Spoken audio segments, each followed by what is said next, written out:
Medina কত দূর, কি সকাল কি দুপুর। মদিনা কত দূর, কি সকাল কি দুপুর। ভাবিয়া দিন জানো যায়, কি যে করিতাম আমি। ভাবিয়া দিন জানো যায়, কি যে করিতাম। বারবার মন চায় মদিনা যাইতাম আমি। বারবার মন চায় মদিনা যাইতাম। মদিনায় শুয়ে আছে মোর নবীজি, ডানা যদি থাকতো উড়াল দিতাম। মদিনায় শুয়ে আছে মোর নবীজি, ডানা যদি থাকতো উড়াল দিতাম। ঘর বাড়ি সংসার নাই আমার দরকার, ঘর বাড়ি সংসার নাই আমার দরকার। একবার যদি মোর নবীরে পাইতাম আমি, একবার যদি মোর নবীরে পাইতাম। বারবার মন চায় মদিনা যাইতাম আমি, বারবার মন চায় মদিনা যাইতাম। মদিনা কত দূর, কি সকাল কি দুপুর। মদিনা কত দূর, কি সকাল কি দুপুর। ভাবিয়া দিন জানো যায়, কি যে করিতাম আমি। ভাবিয়া দিন জানো যায়, কি যে করিতাম। বারে বারে মন চায় মদিনা যাইতাম আমি, বারবার মন চায় মদিনা যাইতাম। লিল্লাহি তাকবীর। নবীর প্রতি কি ভালোবাসা ছিল আবু বকরের। আবু বকর ডেকে ডেকে বলে, পয়গম্বর আমি আপনাকে একা যেতে দেব না। আল্লাহর নবী আবু বকরকে সাথে নিয়ে বিচারের মঞ্চে এরকম ভাবে মঞ্চ তৈরি করা, সামনের দিকে কিছু খেজুর পাটি বিছানো। আল্লাহর নবী মঞ্চের নিচে যে খেজুর পাতার এই পাটিতে তিনি বসে পড়লেন। মঞ্চের মধ্যে বক্তৃতা দিতেছেন বক্তারা, 16 জন গোত্রের 16 জন নেতা। মনে আছে আপনাদের? কতটা গোত্র? 16টা গোত্রের 16 জন নেতা বক্তৃতা করতেছে। ঠিক মঞ্চের একটা কোণায় সেই দিন আবু লাহাব তরবারি কোষের মধ্যে নিয়ে দাঁড়িয়ে আছে। মঞ্চে যখন বক্তারা বক্তৃতা করতেছে, ঠিক বক্তৃতার মাঝখানে আবু লাহাব ডেকে ডেকে বলে, এই মক্কার নেতারা তোমরা থামো, তোমরা কি আমাকে চেনো? বলে হ্যাঁ তোমাকে চিনি, তুমি তো আবু লাহাব। বলে আমি কি করতে পারি তোমাদের তো জানা আছে। বলে হ্যাঁ জানা আছে। বলে শোনো শোনো, তোমরা আজকে এই জায়গায় আমার ভাতিজা মুহাম্মাদের বিচারের মঞ্চ তৈরি করেছো। আমার কোনো আফসোস নাই, আমার কোনো বাধা বিগ্রহ নাই, কিন্তু আমার বাধা একটা জায়গায়, সেটা হলো মক্কার 16টা গোত্রের 16 জন নেতাকে তোমরা দাওয়াত দিয়েছো, কিন্তু কুরাইশ বংশের কোনো নেতাকে তোমরা এখানে দাওয়াত দাও নাই। যেহেতু দাওয়াত দাও না আমাদের কোনো আফসোস নাই, কিন্তু আমার ভাতিজা যেহেতু কুরাইশ বংশের, উনি যেহেতু আসামি, অন্তত পক্ষে হলো আমার বংশের মর্যাদা রক্ষা করবার জন্য হলেও আমার ভাতিজা মুহাম্মদ আসামি, আসামির মুখ থেকেও কিছু শোনার দরকার আছে। ঠিক কিনা জোরে গো? জনগণ বলতেছে ঠিক ঠিক ঠিক, আমরা শুনতে চাই শুনতে চাই। মুহাম্মদ কি বলে আমরা শুনতে চাই।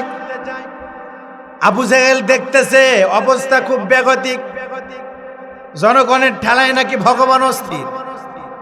ঠিক কিনা গো? অবস্থা বেগতিক।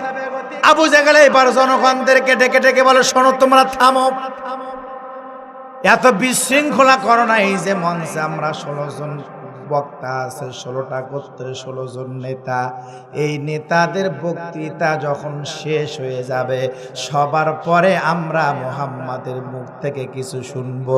আল্লাহ পাক নবীকে ডাক দিয়ে বলে, নবী ওয়া মাকারু ওয়া মাকারাল্লাহু আল্লাহু খায়রুল মাকিরিন। ও নবী, যেই জায়গার মধ্যে আপনাকে আসামি বানায় ওরা মঞ্চের নিচে বসায় দিয়েছিল, সেই মঞ্চে আমি আল্লাহ আমার কেরামতি বোঝা বড় দাম আর কৌশল বোঝা বড় দায়। দুনিয়ার মানুষের কৌশল যেই জায়গাতে শেষ হয়ে যায়, নবী গো সেই জায়গা থেকে আমি আল্লাহর কারামতি শুরু হয়ে যায়। ও নবী, যেই জায়গা আপনাকে আসামি বানিয়েছে, সেই জায়গায় সেই মঞ্চে সবার পরে আপনাকে বক্তৃতা সুযোগ করে দিয়ে আমি আল্লাহ আমার নবীকে প্রধান বক্তা বানায় দিলাম। আল্লাহু আকবার। সবার শেষে কে বক্তৃতা দেয়? আল্লাহ পাক বলেছেন আমাকার আল্লাহ। সব বক্তৃতা যখন শেষ হয়ে গেল, সব বক্তার বক্তৃতা শেষ, এইবার বিশ্ব নবী আসামি হিসেবে তার মুখ থেকেও কিছু কথা শুনতে হবে। এই জন্য মক্কাবাসীরা অধিক আগ্রহে অপেক্ষমান। ঠিক বিশ্ব নবী এইবার মঞ্চের মধ্যে উঠে পড়লেন, মাইকটা হাতে নিয়ে বিশ্ব নবী এইবার বক্তৃতা করা শুরু করে দিলেন। বক্তৃতা শুরুতেই তিনি বিশ্ব নবী এইবার আল্লাহ পাকের প্রশংসা গীতি গাইলেন। এরপরে তিনি নবীর প্রতি সাল্লাল্লাহু আলাইহি ওয়াসাল্লাম দরুদ শরীফ পড়লেন, সমস্ত নবীদের গুণকীর্তন গাইলেন। এরপরে ইতিমের অধিকারের কথা বললেন, সমাজ সংস্কারের কথা বললেন। এরপরে বিশ্ব নবী বিধবার অধিকার নিয়ে কথা বললেন, যুবকদের বেকারত্ব নিয়ে কথা বললেন, মুরব্বীদের ভাতা নিয়ে কথা বললেন। এত সুন্দর প্রাঞ্জল ভাষায় এত সুন্দর বক্তৃতা বিশ্বনবী বয়ান করলেন। বিশ্বনবীর বয়ান শোনার পরে এর আগে যে 16 জন বক্তা বক্তৃতা দিছে, ওই সমস্ত বক্তৃতা সব জনগণ ভুলে গেল। সবার মুখে মুখে শুধু বিশ্বনবীর নাম।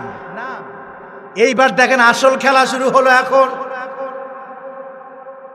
বিশ্বনবী বক্তৃতা করতে যে বানানো কোনো কিচ্ছা কাহিনী বলছি না, সূরা নূন কলামের তাফসীরের মধ্যে আসছে বিশ্বনবী এইবার বক্তৃতা করতে যে বক্তৃতার মাঝখানে মঞ্চে বসে থাকা বক্তাদের দিকে বিশ্বনবী লক্ষ্য করে বলেন, শোনো শোনো মক্কাবাসীরা শোনো, এই মঞ্চে যে 16 জন নেতা আছে, এই 16 জন নেতার মধ্যে একজন নেতা আছে যার বাবার কোনো পরিচয় নাই, পিতৃ পরিচয়হীন, যার সন্তান। নেতাদের মাথা নষ্ট।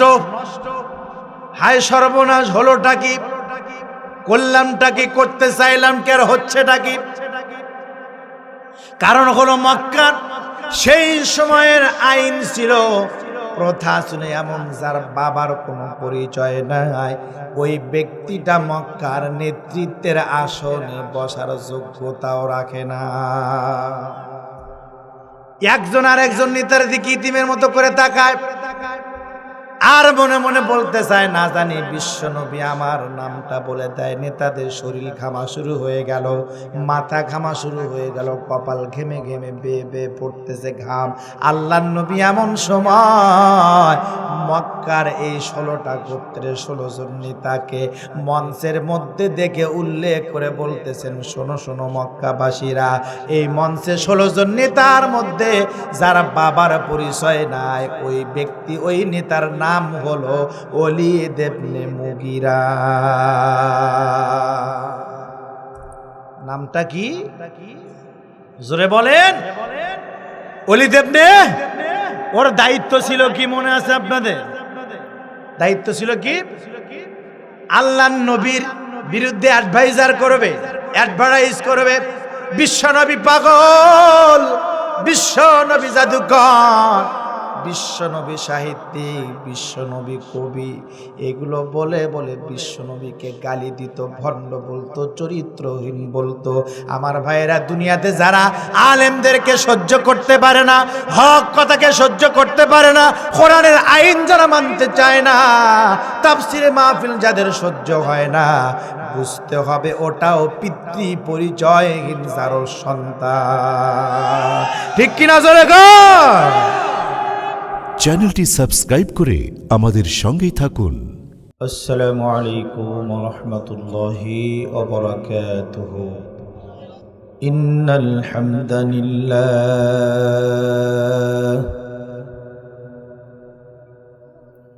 الحمد لله نحمده ونستعينه ونستغفره ونؤمن به ونتوكل عليه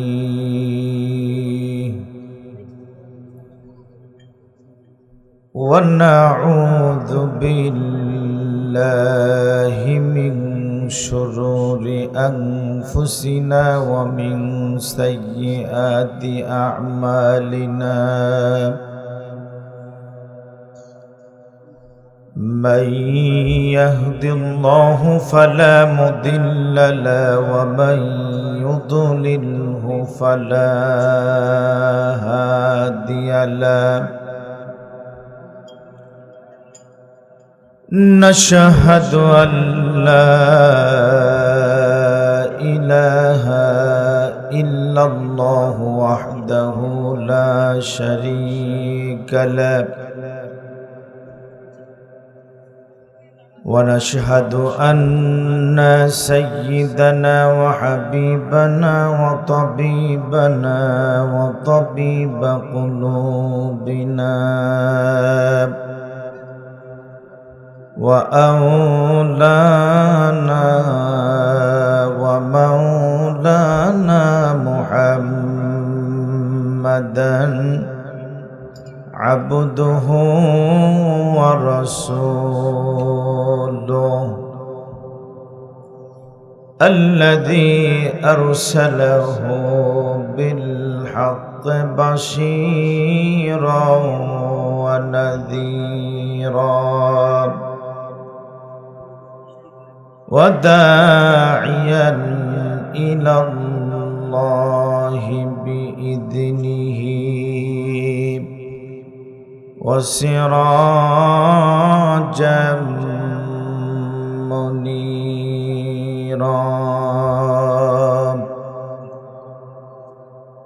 أما بعد فقد قال الله تعالى في كلامه المجيد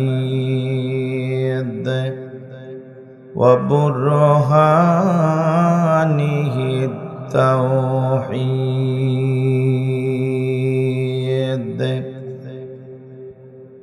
সকলেই জবান ছেড়ে দিয়ে পড়ুন আউযু বিল্লাহি মিনাশ শাইতানির রাজীম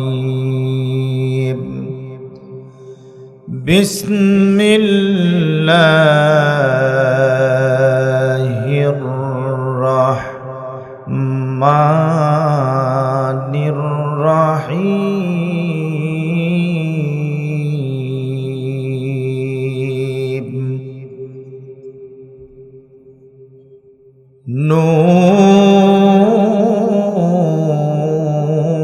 নুন ওয়াল কলমি ওয়া মা ইয়াসতুরুন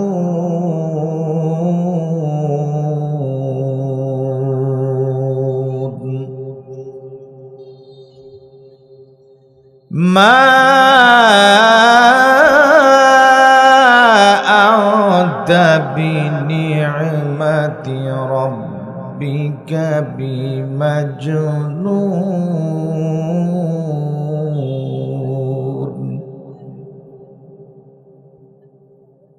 ওয়া ইন্না লাকা লাআজরান গায়রা মামনুন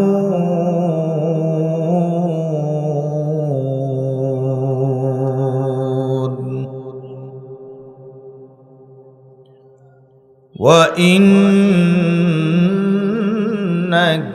লাআলা খুলুকিন আযীম সাদাকাল্লাহু مولانا العظيم.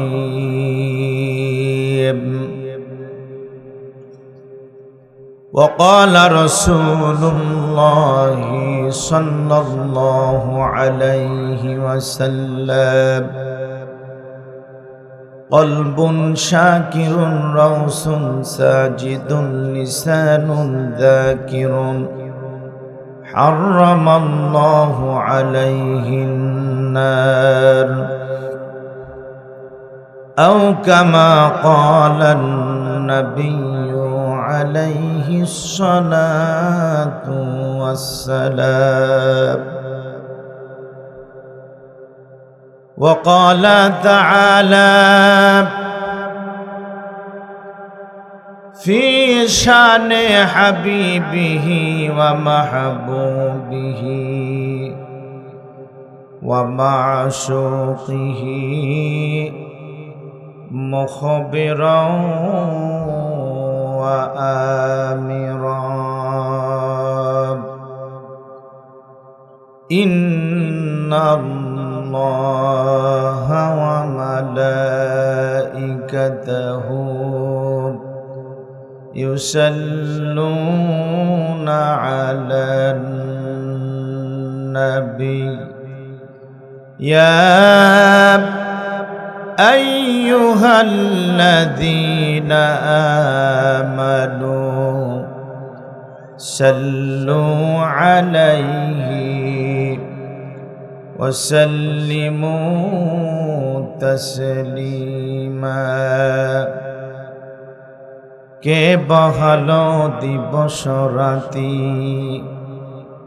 কে বহালো দিবস রাতি, দক্ষিণা হিমেল বায়ু,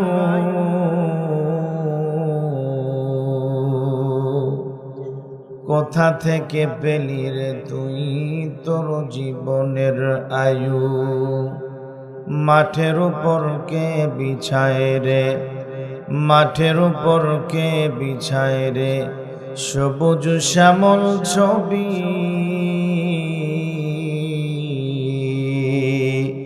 সকাল বেলা কে উঠায় রে আবির রাঙ্গা রবি? কে দিল তোর মুখের হাসি, কে দিল তোর মুখের হাসি?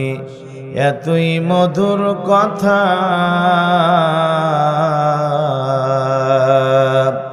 কেমনে রে তুই বুঝতে পারিস আপন জনের ব্যথা? পাখির কণ্ঠে কে দিল রে, পাখির কণ্ঠে কে দিল রে মিষ্টি মধুর গান?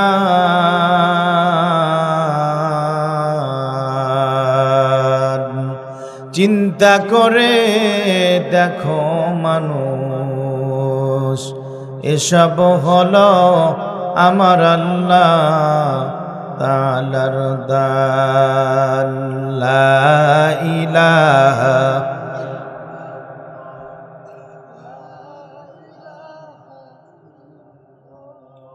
জোরে লা ইলাহা ইল্লাল্লাহ, লা ইলাহা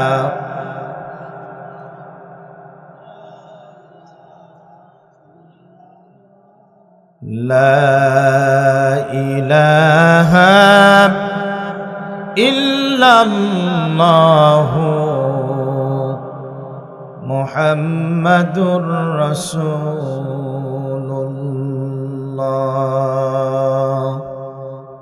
ঈমানের পথে অবিচল থেকে আমার মরণ যেন হয়। ঈমানের পথে অবিচল থেকে আমার মরণ যেন হয়। তোমার কাছে মিনতি আমার, তোমার কাছে কাছে মিনতি আমার, মহামহিম দয়াময়,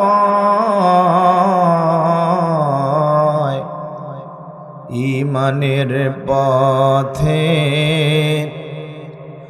অবিচল থেকে আমার মরণ যেন হয়। ঈমানের পথে অবিচল থেকে আমার মরণ যেন হয়। প্রতিদিন মিথ্যের মুখোমুখি হই, বেদিন ফাসেকরা করে হইচই। প্রতিদিন মিথ্যের মুখোমুখি হই, বেদিন ফাসেকরা করে হইচই। আজাজিলে সে গোমরাহি সুরগা গড়ে তোলে মোহময়। ঈমানের পথে অবিচল থেকে আমার মরণ যেন হয়। ঈমানের পথে অবিচল থেকে আমার মরণ যেন হয়। তোমার কাছে মিনতি আমার, তোমার কাছে মিনতি আমার, মহামহিম দয়াময়। ঈমানের পথে অবিচল থেকে আমার মরণ যেন হয়। ঈমানের পথে অবিচল থেকে আমার মরণ যেন হয়। লিল্লাহি তাকবীর।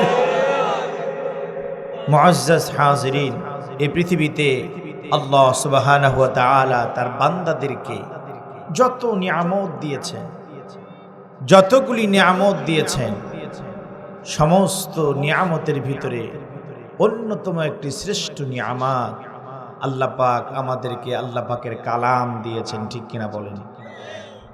এই নিয়ামত দিয়ে আল্লাহ পাক থেমে থাকেননি। আল্লাহ পাক পৃথিবীর সর্বশ্রেষ্ঠ নবী মুহাম্মদুর রাসূলুল্লাহ সাল্লাল্লাহু আলাইহি ওয়াসাল্লামের উম্মত হিসেবে আমাদেরকে কবুল করেছেন। ঠিক কিনা বলেন? শুধু তাই নয়, এই পৃথিবীতে অসংখ্য ধর্ম আর বর্ণের ভিতরে আল্লাহ পাক আমাদেরকে মুসলমান হিসেবে কবুল করেছেন। এজন্য আবারও পড়ি আলহামদুলিল্লাহ। অসংখ্য অগণিত নিয়ামত দিয়ে আল্লাহ পাক আমাদেরকে বেষ্টনী করে রেখেছেন। আমার ভাইয়েরা, আল্লাহ রাব্বুল আলামিন এই পৃথিবীতে তার বান্দাদেরকে যত নিয়ামত দিয়েছেন, এই নিয়ামতের বিষয়গুলো জানবার জন্য, দেখবার জন্য দুনিয়া ভ্রমণ করার কোনো প্রয়োজন পড়ে না। কোনো বিশ্ববিদ্যালয়, কোনো ইউনিভার্সিটিতে পাঠ্য বইয়ের মধ্যে পড়ে পড়ে আল্লাহ পাকের নিয়ামতের অস্তিত্ব খোঁজার দরকার পড়ে না। আল্লাহ পাক কত নিয়ামত আমাদেরকে দিয়েছেন, এটা জানবার জন্য নিজের শরীরের দিকে তাকালে পরে আমরা বুঝে যাব আমার রব আমার আল্লাহ আমাকে কত নিয়ামত দিয়েছে। ঠিক কিনা বলে? ও আল্লাহর বান্দারা, আল্লাহর হাবিবের শ্রেষ্ঠ উম্মতেরা ভালো করে কানটা লাগা শুনে নেন। কত নিয়ামত আল্লাহ পাক এই দেহের মধ্যে দিয়েছেন। যেই জায়গাতে চোখ দরকার ঠিক সেই জায়গাতেই চোখ দিয়েছেন। যেই জায়গায় নাকটা দরকার সেই জায়গাতে আল্লাহ পাক নাক দিয়েছেন।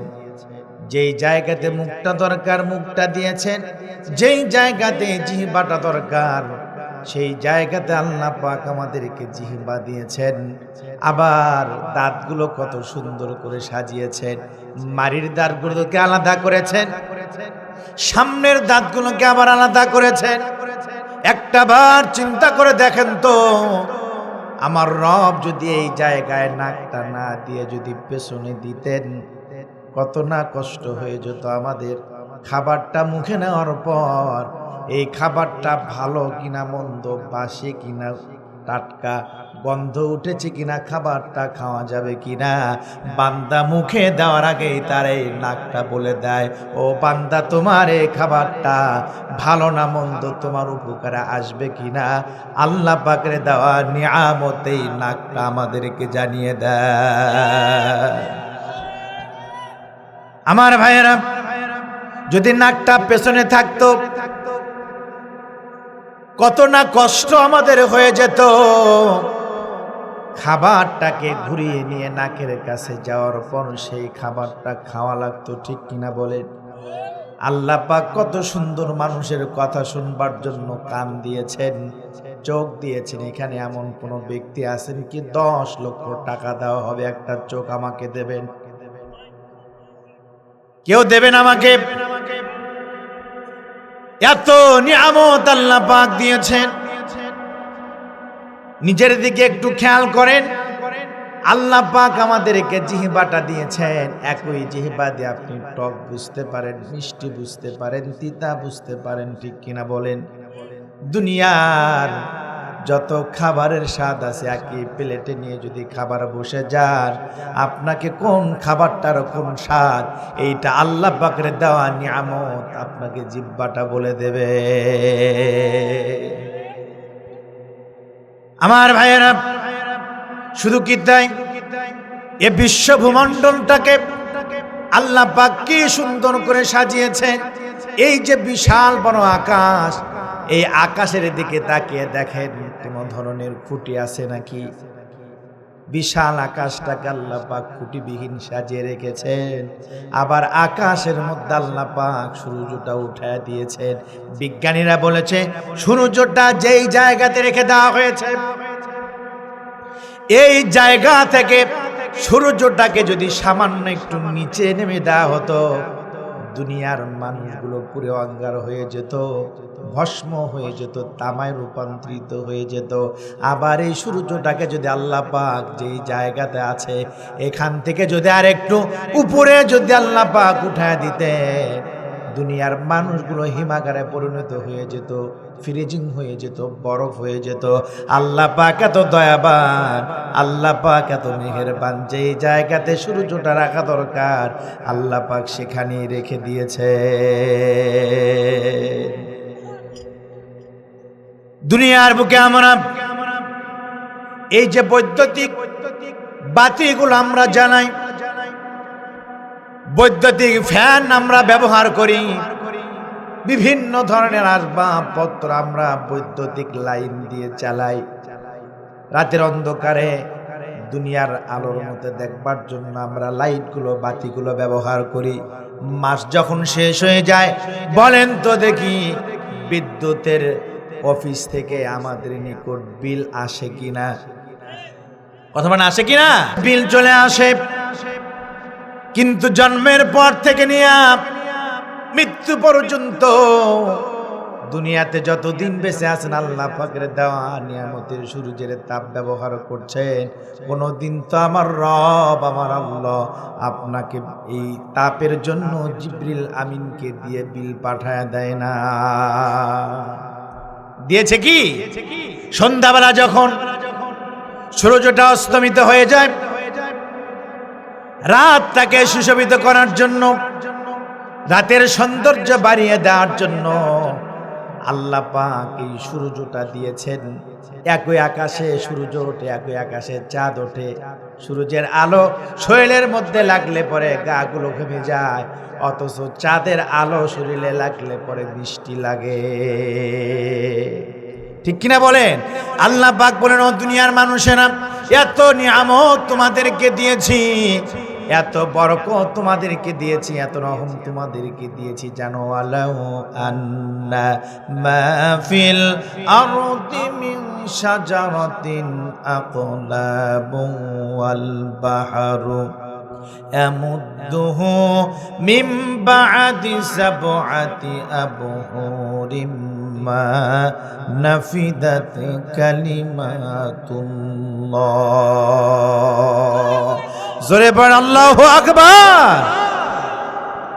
আল্লাহ পাক বলছেন, দুনিয়ার মানুষেরা, এই পৃথিবীতে যত গাছ গাছালি আছে, সমস্ত গাছ গাছালিগুলোকে যদি আমি আল্লাহ কলম বানিয়ে দেই, পৃথিবীতে যত খাল বিল নদী নালা সাগর মহাসাগর পানিগুলোকে যদি আমি আল্লাহ কালি বানিয়ে দেই, আর আমার বান্দাদেরকে যদি বলি গাছ রূপী কলম দিয়া পানি রূপী কালি দিয়ে আল্লাহ পাকের নিয়ামত লেখা শুরু করে দাও, একটা পর্যায়ে গাছ রূপী কলমগুলো শেষ হয়ে যাবে, একটা পর্যায়ে পানি রূপী কালিগুলো শেষ হয়ে যাবে।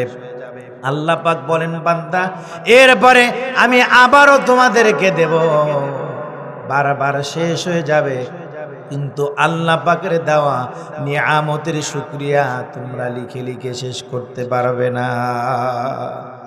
ঠিক কিনা বলেন? কি নিয়ামত আল্লাহ পাক আমাদেরকে দিয়েছেন। একজন মানুষ ট্রেনের মধ্যে উঠেছে, বিশাল আকারের লম্বা দেহের মানুষ। ট্রেনের মধ্যে ওঠার পর বারবার ট্রেনের ছাদের সাথে নিজের মাথাটা লেগে যায়।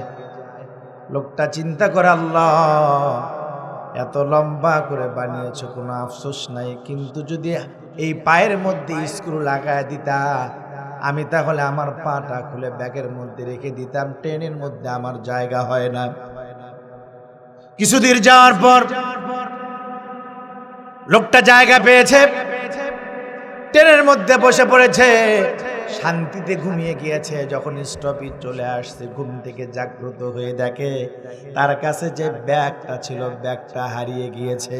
লোকটা চিন্তা করে, আল্লাহ আমার চিন্তা অনুযায়ী তুমি যদি হাতের মধ্যে স্ক্রু লাগায় দিতা আর পায়ের মধ্যে স্ক্রু লাগায় দিতা, আমি আমার পাটা খুলে ব্যাগের মধ্যে রেখে দিতাম, হাতটা খুলে ব্যাগের মধ্যে রেখে দিতাম। আজকে আমার ব্যাগটা চুরি হয়ে গিয়েছে, কোথায় পেতাম আমার পা, কোথায় পেতাম আমার হাত। আল্লাহ তোমার নিয়ামতের শুকরিয়া আদায় করে শেষ করা যাবে না। লিল্লাহে তাকবীর।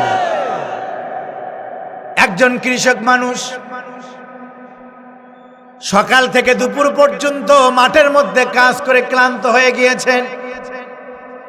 বিশ্রাম নেওয়ার জন্য একটা বট গাছের ছায়ায় দিয়ে তিনি বসে পড়েছেন। বট গাছের দিকে বিশ্রাম নিতে যে আকাশের দিকে তাকায়, এত বড় বিশাল আকারের বট গাছ, কিন্তু ফলগুলো খুব ছোট। লোকটা চিন্তা করে, আল্লাহ তোমার এত সুন্দর সৃষ্টির মাঝে এই সৃষ্টিটা আমার কাছে ভালো লাগে নাই। এত বড় বিশাল আকারের গাছ আর ফলগুলো তুমি ছোট বানিয়ে দিয়েছো। লোকটা চিন্তা করতে করতে ঘুমিয়ে গেছে। হঠাৎ করে বটগাছ থেকে একটা ছোট্ট ফল এসে লোকটার নাকের ডগায় পড়ে গিয়ে লোকটা চমকিয়ে গিয়ে ঘুম থেকে জাগ্রত হয়েছে। লোকটা চিন্তা করে, আল্লাহ আমার কথা অনুযায়ী তুমি যদি বটগাছ অনুযায়ী যদি ফলগুলো যদি এত বড় বানায় দিতা, কত পথিক এই জায়গায় বসে বিশ্রাম নেয়, কত কৃষক এই জায়গায় বসে বিশ্রাম নেয়, কত মানুষ এই জায়গায় বসে বিশ্রাম নেয়। যদি আজকে এই ফলটা আমার চিন্তা অনুযায়ী বড় হতো, মাথার উপরে পড়ে মাথাতে দ্বিখণ্ডিত হয়ে যেত। রব্বি আল্লাহ তোমার নিয়ামতের শুকরিয়া আদায় করে করে শেষ করা যাবে না। জোরে কোন সুবহানাল্লাহ। শুকরিয়া জানাই আল্লাহ, শুকরিয়া জানাই তোমার, অসহায় বান্দা মোরা বেঁচে আছি তোমার দয়ায়, অসহায় বান্দা মোরা বেঁচে আছি তোমার দয়ায়। খুঁটিবিহীন নীলিম আকাশ তোমার মহিমা করেছে প্রকাশ, খুঁটিবিহীন নীলিম আকাশ তোমার মহিমা করেছে প্রকাশ।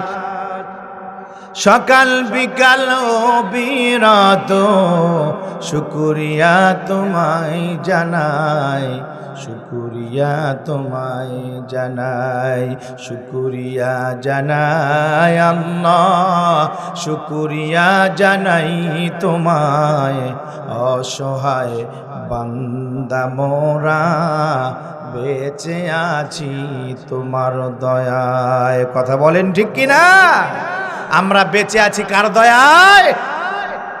নিঃশ্বাসটা শেষ হয়ে গেলে পরে দুনিয়ায় আমাকে আর কেউ দেখবে না, সব কিছু বন্ধ হয়ে যাবে। আশা আকাঙ্ক্ষা ইচ্ছা চাহিদা লোভ লালসা সব শেষ হয়ে যাবে। ঠিক কিনা জোরে কর। আমার ভাইয়েরা বলতেছিলাম, এই পৃথিবীতে আল্লাহ পাক যত নিয়ামত দিয়েছেন, এর মধ্যে সর্বশ্রেষ্ঠ নিয়ামতের নাম কি?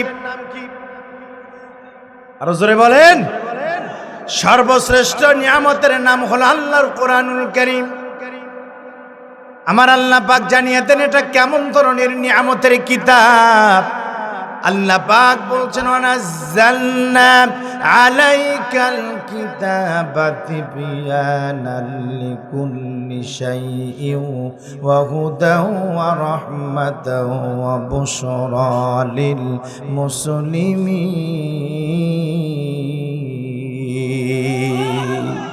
আল্লাহ পাক বলেছেন, ওয়ানাজ্জালনা আলাইকাল কিতাব, আমি কিতাব নাজিল করেছি তিবিয়ানাল লিকুল্লি শাই, মানুষের জীবন পরিচালনা করবার জন্য যা কিছু দরকার সব কথা আমার আল্লাহ পাক কোরআনে জানিয়ে দিয়েছেন।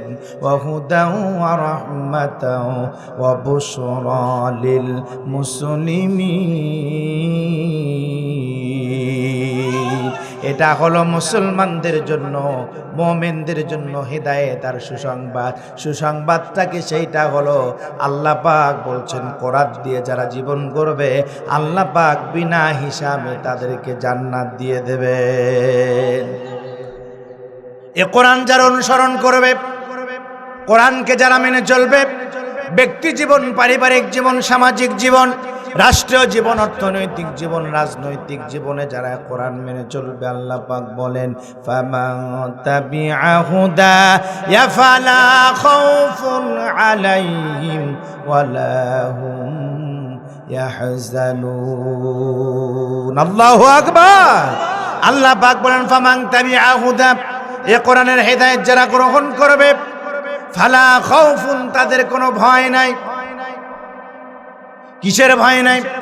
আজকে আমাদের সমাজে চলতে গিয়ে আমার মেয়ে সন্তানটা স্কুল কলেজ কিংবা বিশ্ববিদ্যালয়ে সকালবেলা বের হয়ে যে আবার তার নিজের সতীত্ব নিয়ে ঘরে ফিরতে পারবে, সুজলা সুফলা শস্য শ্যামলা স্বাধীন বাংলাদেশে, এই নিশ্চয়তার গ্যারান্টি আপনাকে কেউ দিতে পারবে না। ঠিক কিনা জোরে কর? কেউ দিতে পারবে না। আল্লাহ পাক বলেছেন, ফালা খাউফুন, তোমরা দুনিয়াতে যে বিষয়গুলো নিয়ে ভয় করো, না জানি তোমার সন্তানটাকে কেউ মেরে ফেলে দেয়, না জানি তোমার মেয়ের সতীত্ব কেউ নষ্ট করে দেয়, না জানি তোমার স্ত্রীর উপরে হানাদারের মতো স্বৈরাচারী কায়দায় কেউ আক্রমণ করে, তোমার জীবন নাশ করে, এগুলো কোনো ভয় নাই। ওয়ালা হুম ইয়াহজানুন, আর কিসের চিন্তা নাই? খাবারের চিন্তা নাই, বসবাসের চিন্তা নাই। আল্লাহ পাক কুদরতি মদদ দ্বারা বান্দার সব প্রয়োজন মিটায় দেবেন। জোরে কোন সুবহানাল্লাহ। কিন্তু এ কোরআন না থাকার কারণে আজকে বাংলাদেশের মানুষের জীবনের কোনো নিরাপত্তা নাই। ঠিক কিনা বলেন? তার বাস্তব প্রমাণ আজকে জুমার নামাজের পরে জুলাই যোদ্ধা, এ জাতির সবচাইতে বড় কণ্ঠস্বর ছিলেন যিনি, আমার ভাইয়েরা সেই হাদি ভাইকে আজকে আত্মাইরা গুলি করেছে। আজকে সে মৃত্যু সজ্জায়। বাংলাদেশে মানব রচিত আইন দিয়ে কোনোদিন শান্তি প্রতিষ্ঠিত হতে পারে না। আজকে হাদির এই ঘটনার মাধ্যম দিয়ে প্রমাণিত হয় কোরআন ছাড়া এই জমিনে কোনোদিন শান্তি আসতে পারে না।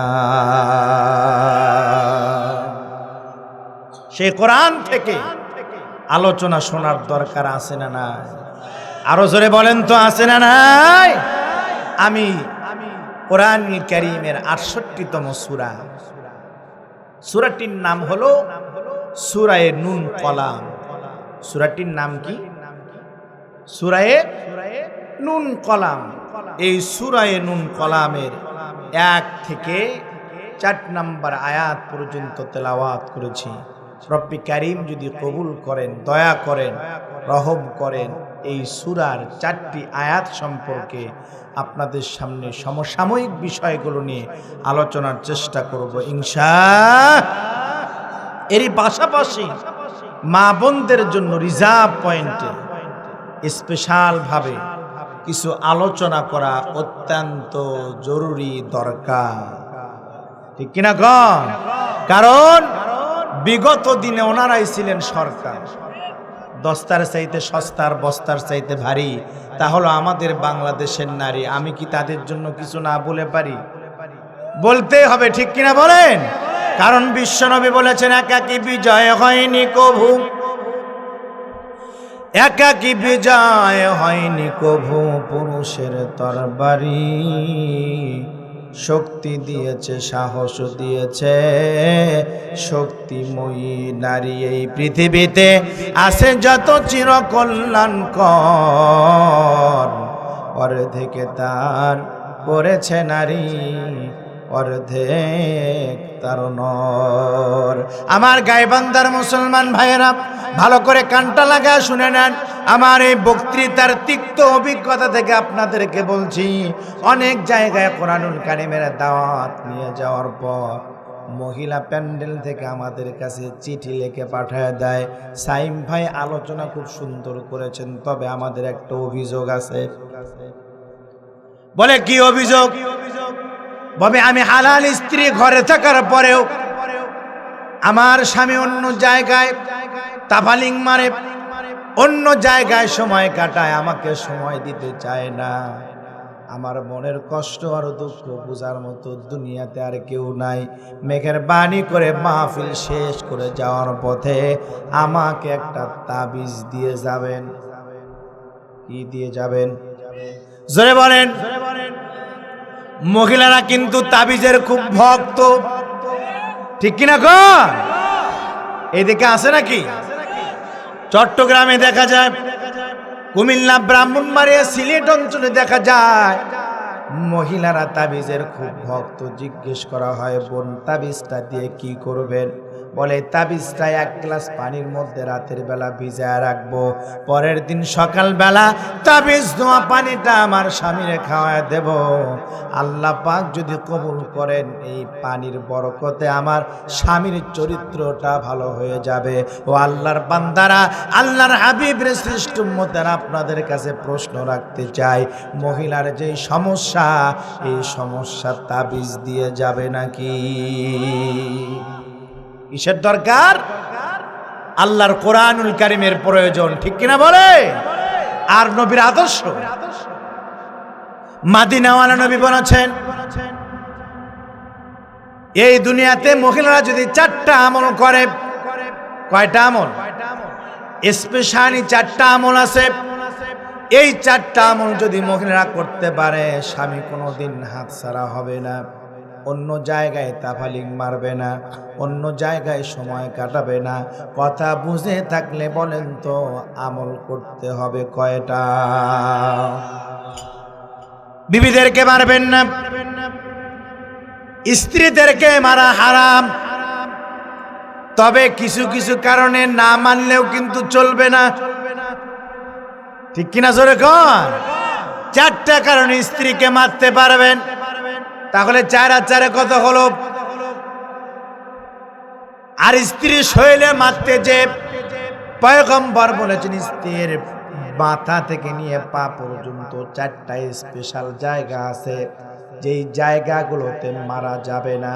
এখন আপনি না জেনে ওই জায়গাগুলোতে আঘাত করেছেন, আঘাতের কারণে একটা অঙ্গ বিকলাঙ্গ হয়ে গিয়েছে, কানের মধ্যে মেরেছেন, কানে কম শুনতে পায়।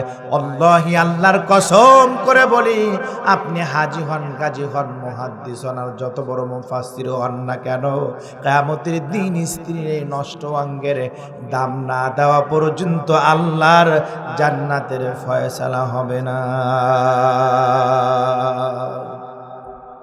ঠিক কিনা জোরে গো? তাহলে 8 আর 4 কত হলো? এই 12টা আমল শুনবেন তো ইনশা? কে কে শুনতে চান তো হাতরে একটু দেখান তো ভাই, লিল্লাহে তাকবীর। আল্লাহ কবুল করুন, পড়েন আমিন। আলোচনা করতেছিলাম সূরা নুন কলাম, মনে আছে আপনাদের? আমার ভাইয়েরা, চলুন মূল আলোচনায় চলে যাই। এই সূরাটি আল্লাহ পাক মক্কায় অবতীর্ণ করেছেন।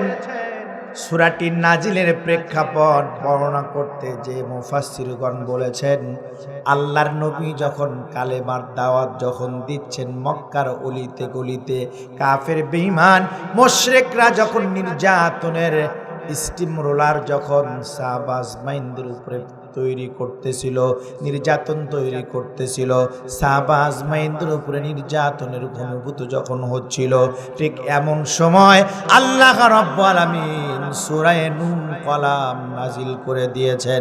জোরে কোন সুবহানাল্লাহ। শুধু তাই নয়, একদিকে কাফের বেঈমান মুশরিকদের নির্যাতন, আর অন্যদিকে কাফের বেঈমান মুশরিকরা আমার নবীকে গালি দেয়, ইসলামকে গালি দেয়, নবীর চরিত্র নিয়ে তারা কথা বলতে থাকে। ঠিক এই সময় আল্লাহ পাক সূরা নুন কলাম নাজিল করেছেন। সাহাবা আজমাইনদের উপরে কেমন নির্যাতন হয়েছিল। আল্লাহর নবীর সাহাবীর সংখ্যা ছিল ১৬ লক্ষ। কত লক্ষ? ১৬ লক্ষ সাহাবী ছিলেন পয়গম্বরের।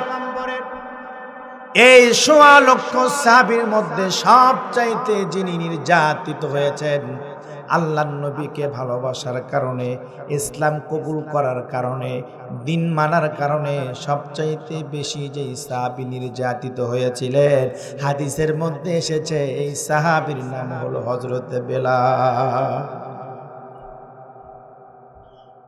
কেমন ঈমান ছিল বেলালের!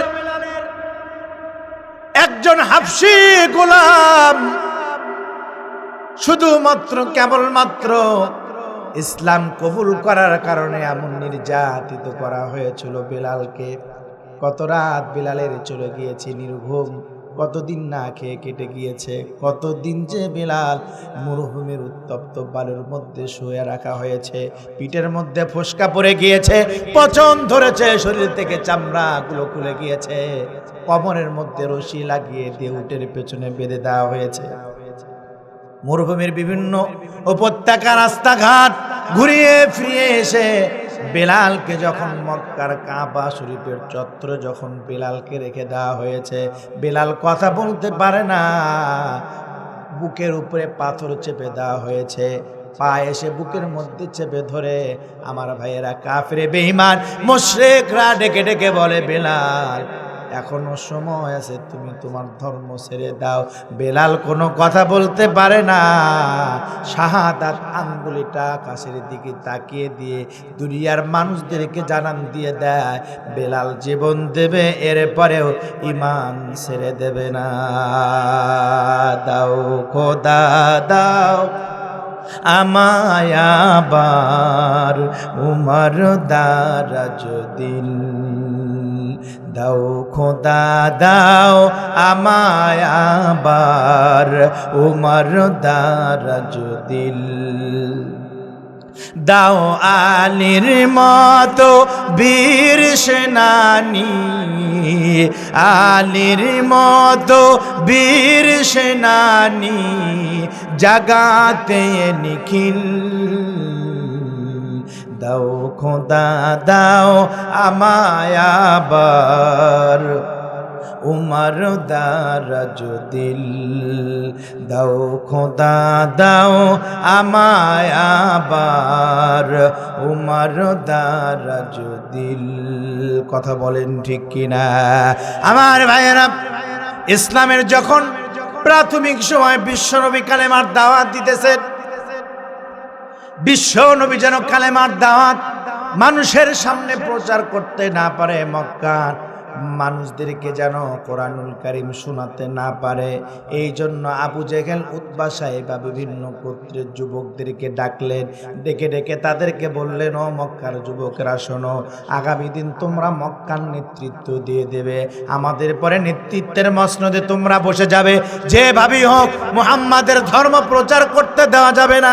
সেই দিন আবু জেহেল, উতবা সাহেবা, মুগীরা যে কথাটা বলেছিল আল্লাহ পাক কোরআনুল কারীমের মধ্যে জানিয়ে দিয়েছেন, وقال الذين كفروا لا تسمعوا لهذا القرآن والغوا فيه لعلكم تغلبون।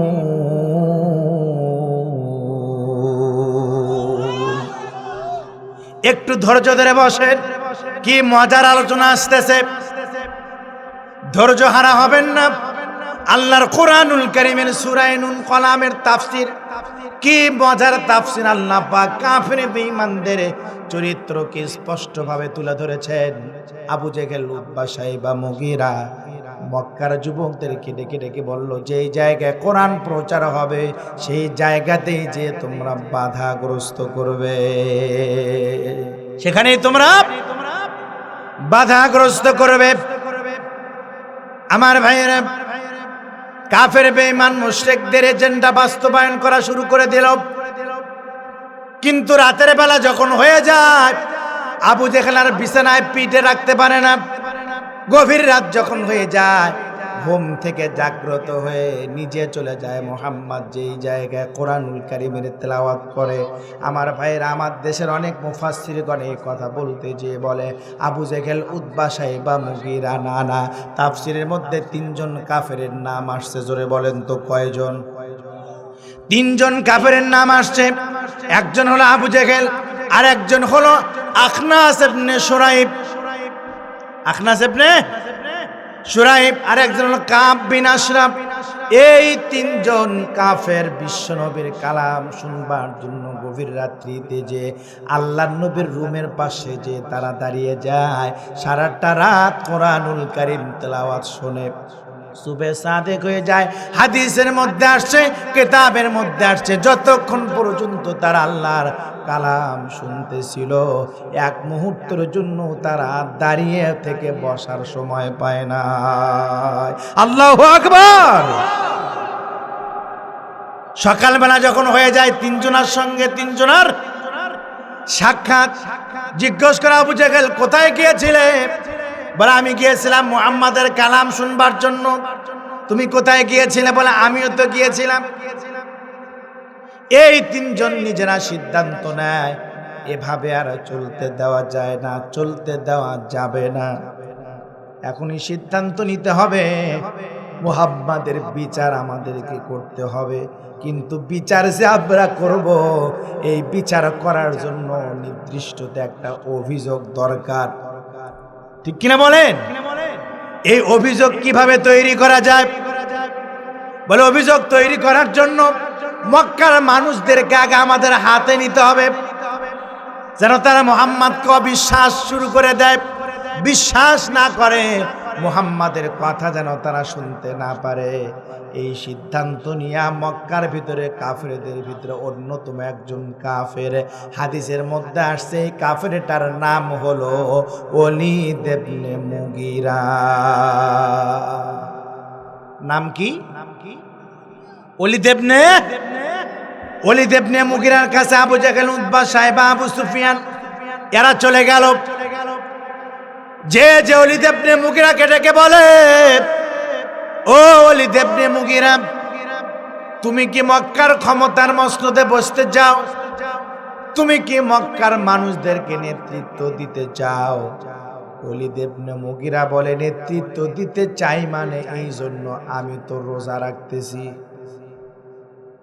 এই জন্য আমি রোজা রাখতেছি। বলে ঠিক আছে, আমরা তোমাকে ক্ষমতার মসনদে বসাবো, মক্কার ক্ষমতার চেয়ারটা আমরা তোমাকে দিয়ে দেব, কিন্তু তোমাকে একটা কাজ করতে হবে।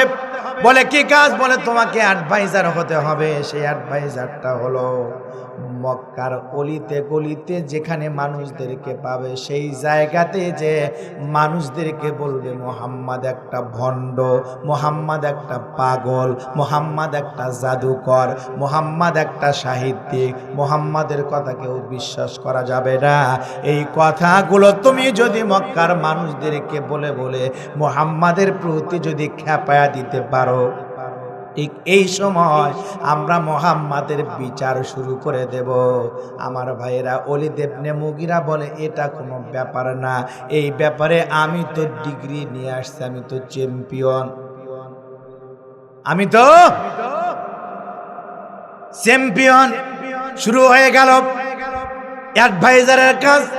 বিশ্ব নবীকে পাগল বলে, বিশ্ব নবীকে গালি দেয়।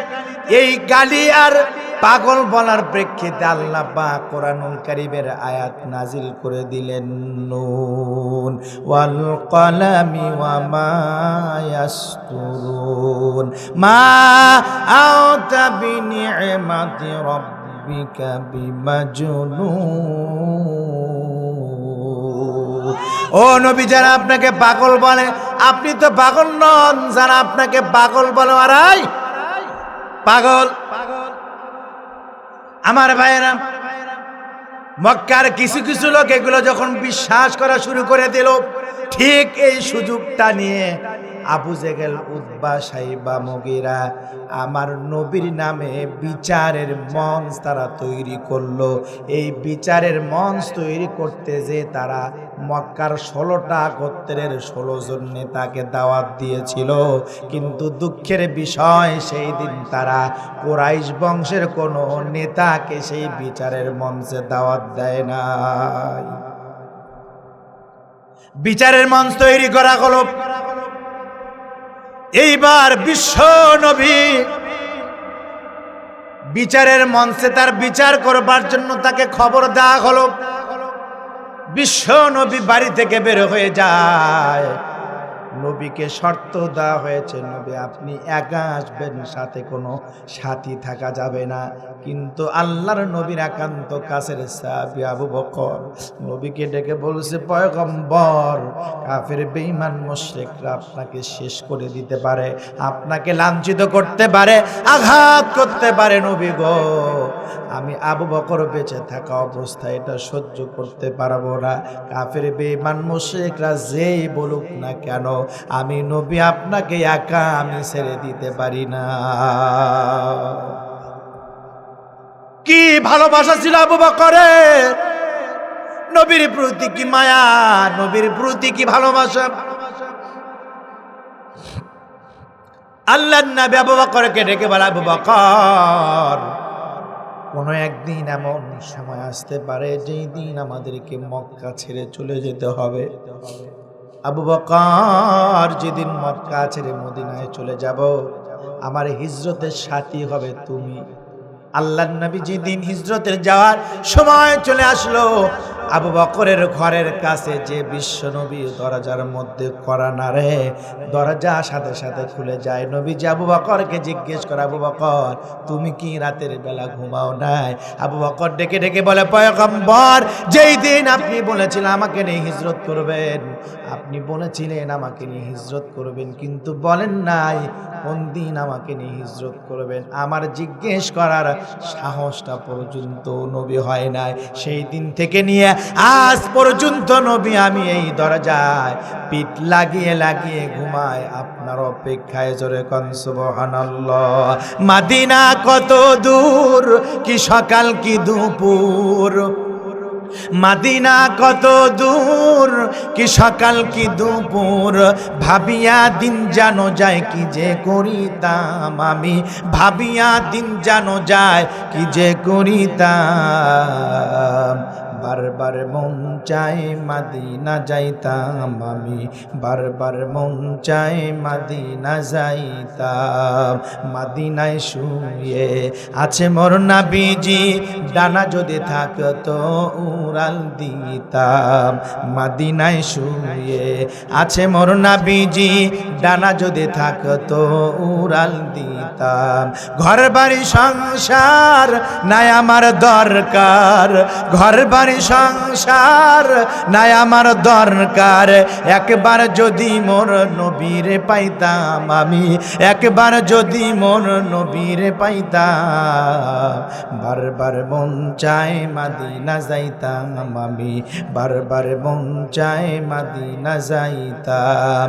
মাদিনা কত দূর, কি সকাল কি দুপুর, মাদিনা কত দূর, কি সকাল কি দুপুর, ভাবিয়া দিন জানো যায় কি যে করিতাম আমি, ভাবিয়া দিন জানো যায় কি যে করিতাম। বারে বারে মন চায় মাদিনা যাইতাম আমি, বারে বারে মন চায় মাদিনা যাইতাম। লিল্লাহি তাকবীর। নবীর প্রতি কি ভালোবাসা ছিল আবু বকরের। আবু বকর ডেকে ডেকে বলে, পয়গম্বর আমি আপনাকে একা যেতে দেব না। আল্লাহর নবী আবু বকরকে সাথে নিয়ে বিচারের মঞ্চে এরকম ভাবে মঞ্চ তৈরি করা, সামনের দিকে কিছু খেজুর পাটি বিছানো। আল্লাহর নবী মঞ্চের নিচে যে খেজুর পাতার এই পাটিতে তিনি বসে পড়লেন। মঞ্চের মধ্যে বক্তৃতা দিতেছেন বক্তারা, 16 জন গোত্রের 16 জন নেতা। মনে আছে আপনাদের? কতটা গোত্র? 16টা গোত্রের 16 জন নেতা বক্তৃতা করতেছে। ঠিক মঞ্চের একটা কোণায় সেই দিন আবু লাহাব তরবারি কোষের মধ্যে নিয়ে দাঁড়িয়ে আছে।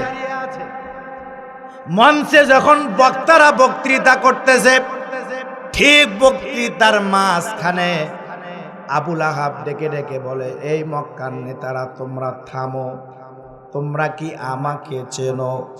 বলে হ্যাঁ তোমাকে চিনি, তুমি তো আবু লাহাব। বলে আমি কি করতে পারি তোমাদের তো জানা আছে? বলে হ্যাঁ জানা আছে। বলে শোনো শোনো, তোমরা আজকে এই জায়গায় আমার ভাতিজা মুহাম্মাদের বিচারের মঞ্চ তৈরি করেছো।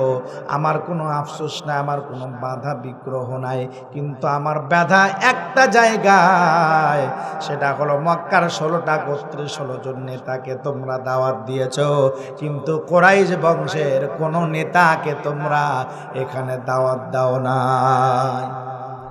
যেহেতু দাওয়াত দাও না আমাদের কোনো আফসোস নাই, কিন্তু আমার ভাতিজা যেহেতু কুরাইশ বংশের, উনি যেহেতু আসামি, অন্তত পক্ষে করে আমার বংশের মর্যাদা রক্ষা করবার জন্য হলেও আমার ভাতিজা মুহাম্মদ আসামি, আসামির মুখ থেকেও কিছু শোনার দরকার আছে। ঠিক কিনা জোরে গো? জনগণ বলতেছে ঠিক ঠিক ঠিক, আমরা শুনতে চাই শুনতে চাই। মুহাম্মদ কি বলে আমরা শুনতে চাই। আবু জেহেল দেখতেছে অবস্থা খুব বেগতিক, জনগণের ঠেলায় নাকি ভগবান অস্থির। ঠিক কিনা গণ?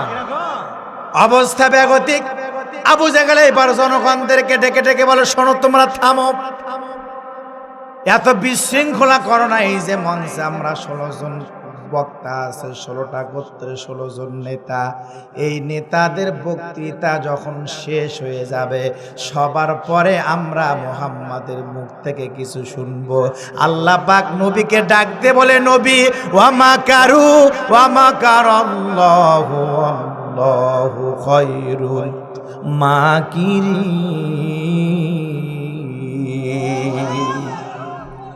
ও নবী, যেই জায়গার মধ্যে আপনাকে আসামি বানায় ওরা মঞ্চের নিচে বসায় দিয়েছিল, সেই মঞ্চে আমি আল্লাহ আমার কেরামতি বোঝা বড় দাম আর কৌশল বোঝা বড় দায়। দুনিয়ার মানুষের কৌশল যেই জায়গাতে শেষ হয়ে যায়, নবী গো সেই জায়গা থেকে আমি আল্লাহর কারামতি শুরু হয়ে যায়। ও নবী, যেই জায়গা আপনাকে আসামি বানিয়েছে, সেই জায়গায় সেই মঞ্চে সবার পরে আপনাকে বক্তৃতা সুযোগ করে দিয়ে আমি আল্লাহ আমার নবীকে প্রধান বক্তা বানায় দিলাম। আল্লাহু আকবার। সবার শেষে কে বক্তৃতা দেয়? আল্লাহ পাক বলেছেন আমাগার আল্লাহ।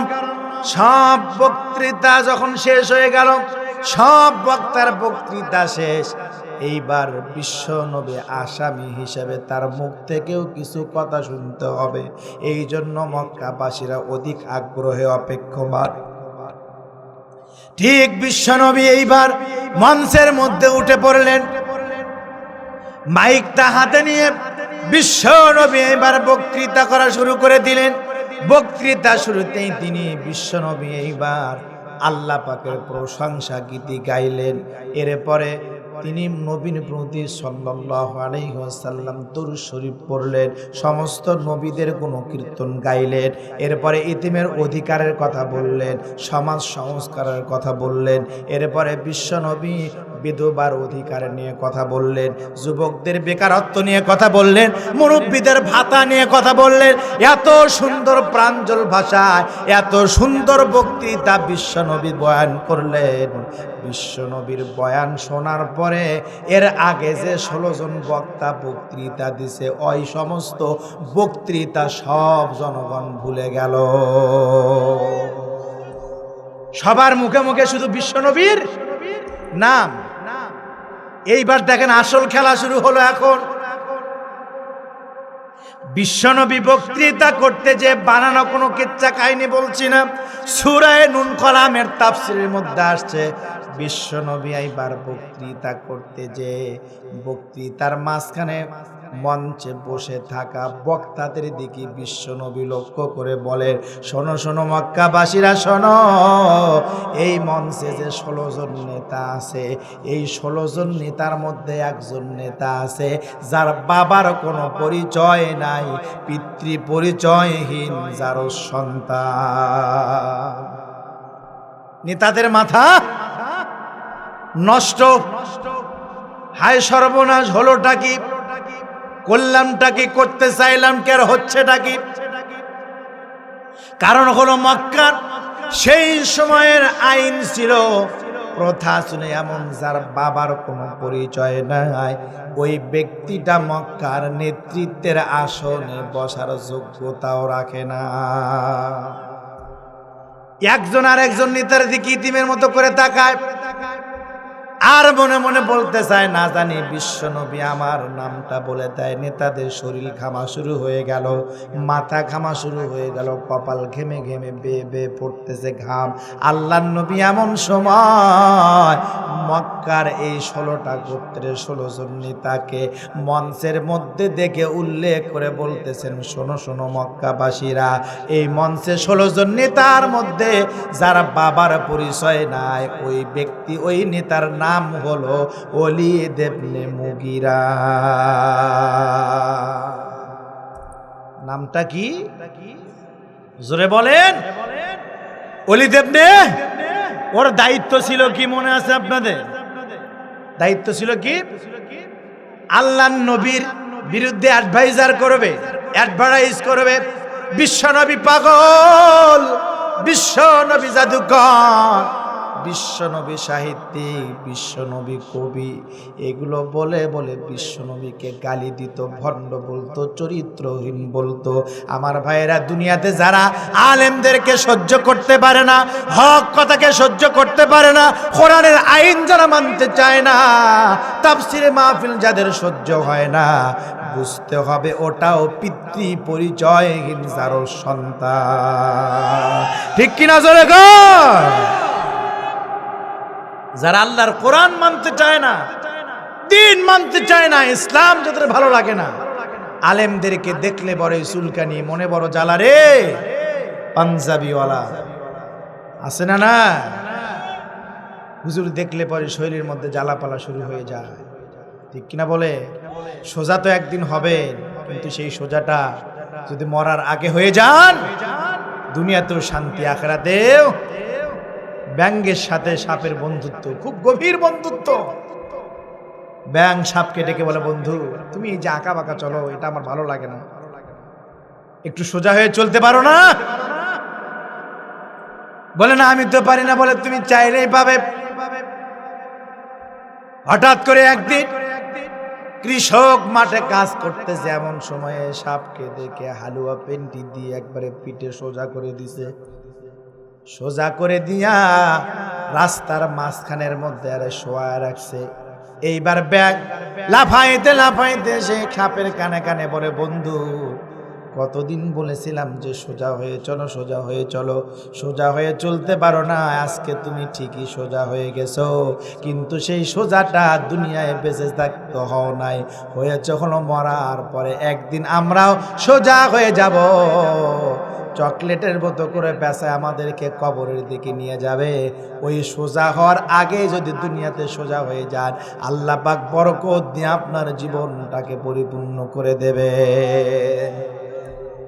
এই দুনিয়াতে কত মানুষ আছে আল্লাহর আইন মানতে চায় না। অপরাধ করে একজন, শাস্তি পায় আর একজন, আছে না? আছে না? দোষ করে একজন, শাস্তি পায় আর একজন। আমার ভাইয়েরা, আল্লামা আশরাফ আলী থানভী রাহিমাহুল্লাহু আলাইহি নাওয়ানাল্লাহু মারকাদাহু ওয়া জাআলাল জান্নাতা মাসওয়া, তিনি তার শাগরিদকে নিয়ে এমন একটা গ্রামে গেছেন, এমন একটা এলাকায় গিয়েছেন যে এলাকায় যে দেখে ঘিয়ের দাম আর তেলের দাম সমান। ঘিয়ের দাম আর তেলের দাম সমান। শাগরিদ ছিল খুব চিকন। বলে, হুজুর আমি শুনছি ঘি খেলে পরে মানুষ মোটা হয়, আমি এই এলাকা ছেড়ে আর যাব না, আপনি চলে যান, আমি ঘি খাবো আর মোটা হব। আশরাফ আলী থানভী ডেকে ডেকে বলে, শোনো, যে এলাকায় ঘিয়ের দাম আর তেলের দাম সমান, এই এলাকায় কোনো নীতি নাই, ইনসাফ নাই, সত্যবাদীদের জায়গা নাই। ওস্তাদের কোনো কথা শোনে না। কিছুদিন পর ওই এলাকাতে চুরি হয়েছে। কি হয়েছে? দুই সহোদর ভাই চুরি করতে গেছে, শিং খুঁড়ে, শিং পর্যন্ত চুরি করতে গেছে। এখন এক ভাই চুরি করতে যে দেয়ালে চাপা খেয়ে জায়গাতে স্পট ডেড। পরের দিন সকালবেলা আর একজন ছোট ভাই বাদশার কাছে যে বিচার দিছে, বাদশা নামদার, চুরি করতে যে আমার ছোট ভাই দেয়ালে চাপা খেয়ে মরে গেছে, মারা গেছে, আমি ওর বিচার চাই, ফাঁসি চাই। চোর কি চায়? বাড়িওয়ালার বাদশা নামদার ডাক দিছে, যা বাড়িওয়ালাকে ডাক দে। বাড়িওয়ালা চলে আসছে। এই বাড়িওয়ালা, তুমি কিভাবে বাড়ি নির্মাণ করেছো? এত সহজেই তোমার দেয়াল ভেঙে চোর ভাই চাপা খেয়ে মারা গেল, আগামীকাল তোমার ফাঁসি। আগামীকাল? বাড়িওয়ালা ডেকে বলে, বাদশা নামদার, আমার কোনো দোষ নাই। বলে, দোষ কার? বলে, দোষ হলো মিস্ত্রির। আমি তো শুধু বাড়ি নির্মাণ করেছি, আমি তো বাড়িওয়ালা, বাড়ি তো আসলে মূল নির্মাণ করেছে মিস্ত্রি, ঠিক কিনা কর? বলে, ঠিক আছে, তোমার জামিন ডাক দাও মিস্ত্রিকে। এই মিস্ত্রি কিভাবে বাড়ি নির্মাণ করেছো? এত তাড়াতাড়ি বাড়ি ভেঙ্গে গিয়ে চোর ভাই মারা গেল, অপরাধ, আগামীকাল তোমার ফাঁসি। মিস্ত্রি ডাক দে বলে, বাদশা নামদার, আমার কোনো দোষ নাই। বলে, দোষ কার? বলে, দোষ হলো যোগালির। বলে, ঠিক আছে, তোমার জামিন ডাক দাও যোগালিকে। যোগালিকে ডাক দেওয়া হলো। এই যোগালি, কিভাবে বালু মিশিয়েছো, কিভাবে সিমেন্ট মিশিয়েছো, বালিতে পানিতে সিমেন্টে তোমার ভেজাল থাকার কারণে আজকে এই যে মিস্ত্রি ঠিকভাবে বাড়ি নির্মাণ করতে পারে নাই, দেয়ালের চাপা খেয়ে চোর ভয়ে মারা গেছে, আগামীকাল তোমার ফাঁসি। জোকালি ডাকতে বলে বাদশা নামদার, আমি গরিব মানুষ, আমার মায়ের না, আমার কোনো দোষ নাই। বলো দোষ কার? বলে দোষ হলো ঘোড়াওয়ালার। বলে ঘোড়াওয়ালা কি করলো? বলে আমি যখন এই বালু আর সিমেন্ট মিশাইতেছিলাম, আমার পাশ দিয়ে একটা ঘোড়া দৌড় দিছে, ভয় পেয়ে গেছিলাম। বালু বেশি দিছে না সিমেন্ট বেশি দিছি মনে নাই, আমার কোনো দোষ নাই, দোষ হলো ওই ঘোড়াওয়ালা। বলে ঠিক আছে, তোমার জামিন ডাক দাও ঘোড়াওয়ালাকে। এইবার ঘোড়াওয়ালাকে ডাক দেওয়া হলো। বলা হলো এই ঘোড়াওয়ালা কি ব্যাপার, তোমার ঘোড়া দৌড় দিল কেন? মিস্ত্রি ঠিকভাবে কাজ করতে পারে নাই, জোকালি পানি সিমেন্ট বালি মিশাতে পারে নাই, দেয়ালের চাপা খেয়ে চোর ভাই মারা গেছে, আগামীকাল তোমার ফাঁসি।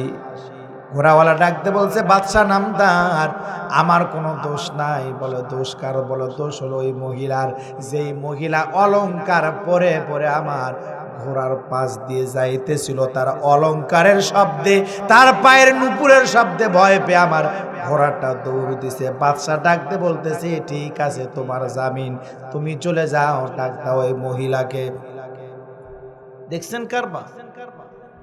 ডাক দেওয়া হলো মহিলাকে। এই মহিলা কি ব্যাপার, তুমি এভাবে গহনা পরে অলংকার পরে ঘোড়ার পাশ দিয়ে যাচ্ছিলে কেন? মহিলা ডাকতে বলতেছে বাদশা নামদার, আমার কোনো দোষ নাই। বলে দোষ কার? বলে দোষ হলো স্বর্ণকারের। দোষ কার? বলে আমি তো বলেছিলাম একভাবে, কিন্তু স্বর্ণকার দিয়েছে আর একভাবে। বলে ঠিক আছে, তোমার জামিন ডাক দাও স্বর্ণকারকে। এইবার স্বর্ণকারকে ডাক দেওয়া হলো। স্বর্ণকারের বলার আর কিছুই নাই, বিদেশ থেকে রশি নেওয়া হলো। এইবার স্বর্ণকারকে ফাঁসি দেওয়া হবে, কিন্তু বিপদ বেঁধে গেল। যখন স্বর্ণকারকে ফাঁসি দিতে যাবে, ফাঁসির যে দড়ির ব্যাস আর স্বর্ণকারের গলা মেলে না, কারণ স্বর্ণকার ছিল হলো সেকোন। বাদশার কাছে খবর পৌঁছে গেল, বাদশা নামদার ফাঁসি তো হবে না। স্বর্ণকারের বলে কেন? বলে স্বর্ণকারের গলা সেকোন, কি দরকার? বলে মোটা মানুষ লাগবে। কি লাগবে? মোটা লাগবে। বলে ঠিক আছে, খুঁজে নিয়ে আসো এই দেশের মধ্যে কে বেশি মোটা। এইবার খুঁজতে খুঁজতে ওই যে আল্লামা আশরাফ আলী থানভীর শাগরিদকে পেয়ে গেছে, যে কি খাইছে আর মোটা হয়েছে। পরে ধরে নিয়ে আসছে। এইবার জেলখানার মধ্যে বন্দি করা হলো, ফাঁসির আদেশ হয়ে গেল। ফাঁসির আসামিকে বলেন তো জীবনের শেষ চাওয়া ইচ্ছাটা কি জানতে চাওয়া হয় কিনা? শাগরিদকে জিজ্ঞেস করে, বলো তো দেখি তোমার শেষ চাওয়াটা কি? বলে আমার শেষ চাওয়া হলো বিনা অপরাধে আজকে ফাঁসির আসামি হয়েছি, যে ওস্তাদের কথা না শুনে ঘি খেয়ে মোটা হয়েছে, মোটা হওয়ার অপরাধে আজকে ফাঁসি। জীবনের শেষবারের মতো আমার এই ওস্তাদের সঙ্গে আমি একটু সাক্ষাৎ করতে চাই। ওস্তাদকে নিয়ে আসা হলো। এইবার শাগরিদ ওস্তাদের হাত পা ধরে ধরে বলে, ওস্তাদ আমি তো শেষ, আমারে বাঁচান। বলে তোমার তো আগেই বলেছিলাম এইটা করো না। বলে আগে তো শুনি নাই, এখন একটা যে কোনো উপায় বের করতে হবে। ওস্তাদ ডেকে ডেকে বলে, শোনো, চিন্তার কোনো কারণ নাই। আগামীকাল যখন তোমাকে ফাঁসির কাস্টে নিয়ে যাবে, তখন আমি চিৎকার দিয়ে বলবো, না না, আমার ছাত্রে ফাঁসি দেওয়া যাবে না। ফাঁসি যদি দিতে হয় তাহলে আমাকে দিতে হবে। যখন আমি বলবো আমাকে দেবে, তুমি বলবা না না, আমার উস্তাদরে দেওয়া যাবে না, যদিও দিতে হয় আমারে দিতে হবে। এভাবে বলতে থাকবে, বাকিটা কি হবে আমি দেখে নেব। পরের দিন সকালবেলা ওস্তাদ এইবার যখন তার শাগরিদকে ফাঁসির দিকে নিয়ে যায়, আমার ভাইয়েরা ওস্তাদ ডেকে ডেকে বলে, না না, আমার শাগরিদকে ফাঁসি দেওয়া যাবে না। ফাঁসি যদি দিতে হয় তাহলে তোমরা আমাকে দাও। ছাত্র ডেকে বলে, না না, আমার ওস্তাদরে দেওয়া যাবে না, আমারে দাও। বাদশা অবাক হয়ে গেলেন, কি ব্যাপার, ফাঁসি হয়ে গেলে নির্ঘাত মৃত্যু হয়ে যাবে, অথচ শাগরিদ ফাঁসিও যেতে চায়, ওস্তাদও ফাঁসি দিতে চায়। এই জল্লাদ থাম দেখি আসলে ঘটনাটা কি। ওস্তাদকে জিজ্ঞেস করে, ওস্তাদ আপনার শাগবিদ্যা হয় মোটা হওয়ার কারণে ফাঁসিতে যাবে, কিন্তু আপনি ফাঁসিতে যেতে চান কেন? ওস্তাদ ডেকে বলে, বাদশা নামদার, এই কথা যদি আমি এখন আপনাকে বলে দেই, আমাদেরকে ফাঁসি দেওয়া বাদ দিয়ে আপনি নিজে ফাঁসির কাস্টে চলে যাবে। বলে ঘটনা কি? বলে ঘটনা হলো গতকাল রাতের বেলা স্বপ্ন দেখেছি, আজকে এই ফাঁসির রশিতে যার মৃত্যু হবে বিনা হিসাবে তাকে আল্লাহ জান্নাত দিয়ে দেবেন।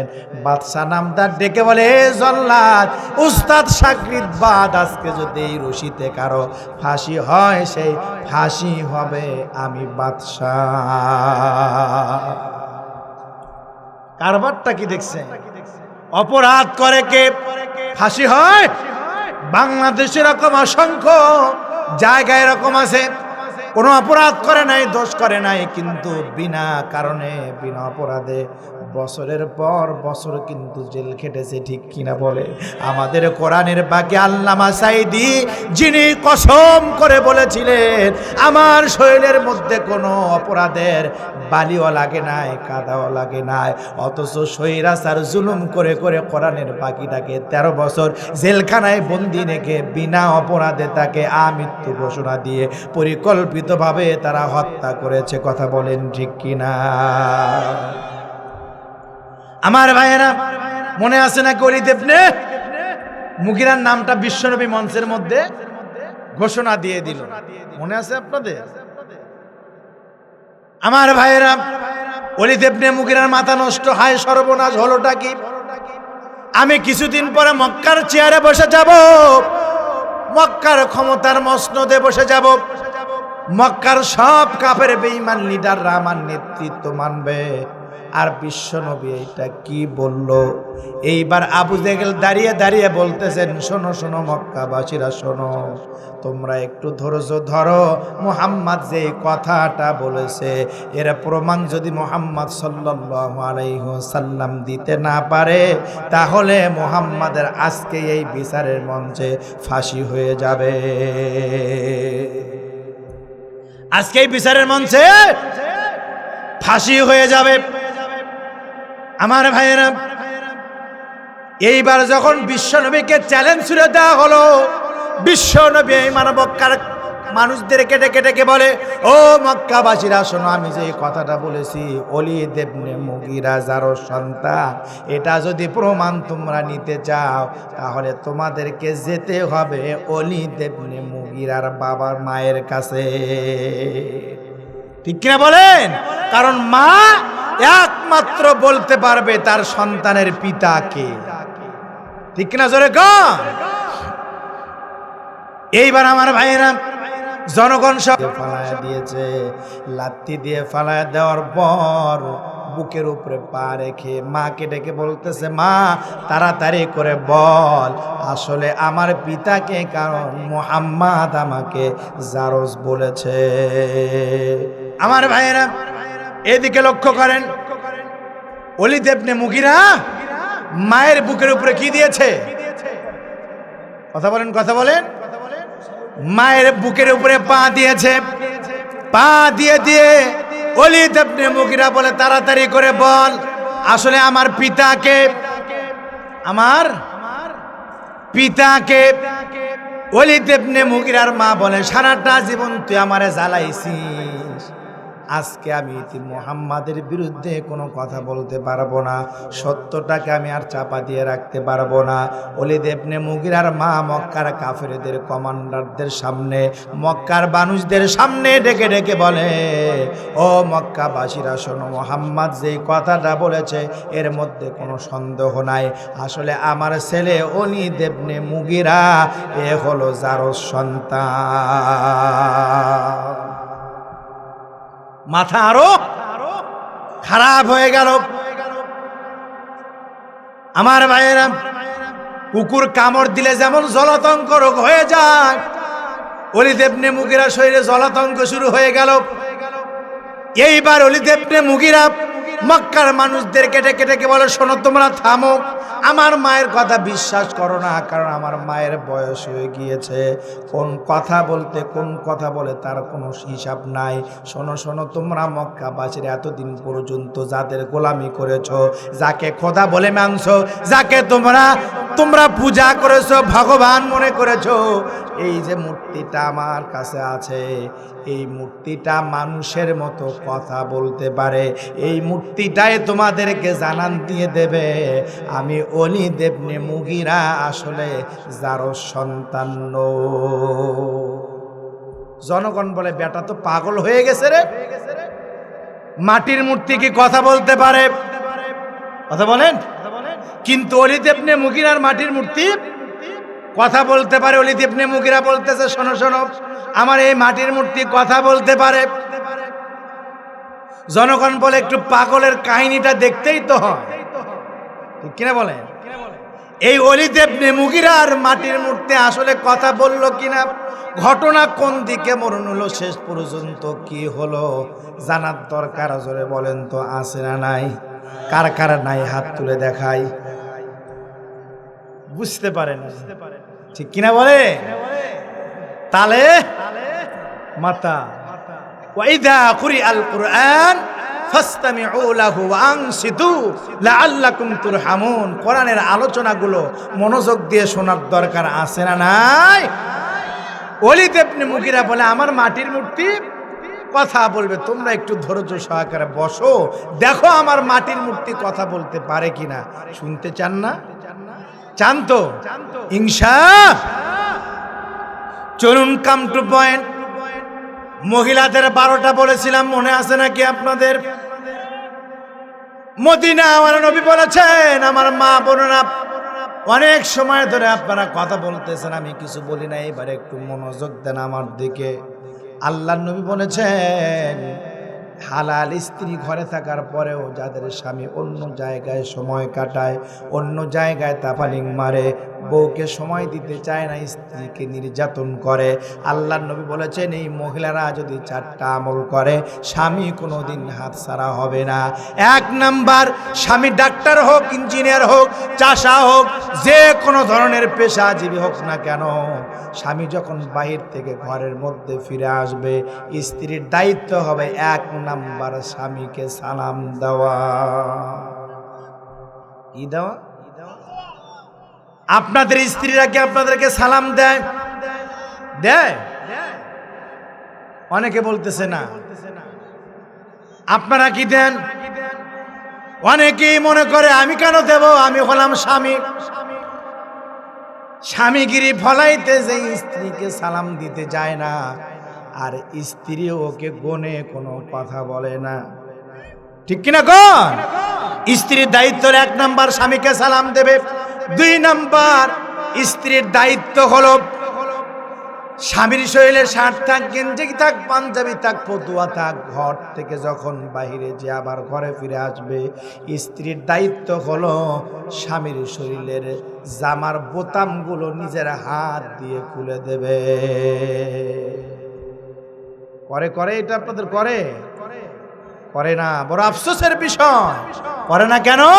কারণ আমরা ওইভাবে গড়ে তুলতে পারি না। খারাপ লাগতেছে আপনাদের? আমার ভাইয়েরা, এরপর আসেন মহিলাদের 2 নাম্বার আমল। মহিলারা চোখের মধ্যে সুরমা লাগাবে। কি লাগাবে? সুরমা লাগাবে। সুরমা এত বরকত জিনিস, পয়গম্বর বলেছেন নারী পুরুষ উভয়ে যদি চোখের মধ্যে সুরমা লাগায়, ওই পুরুষ আর নারীর চোখের জ্যোতি কোনোদিন কমবে না, চোখে কম দেখতে পাবে না। এখনো অনেক মুরব্বী দেখতে পাবেন যারা চশমা ছাড়াই কোরআনুল কারীম পড়ে, খোঁজ নিয়ে দেখবেন ওই মুরব্বী প্রত্যেক দিন জুম্মার নামাজের সময় চোখের মধ্যে সুরমা দিয়েছে, বাইরে ঘুরতে গেলে চোখের মধ্যে সুরমা দিয়েছে।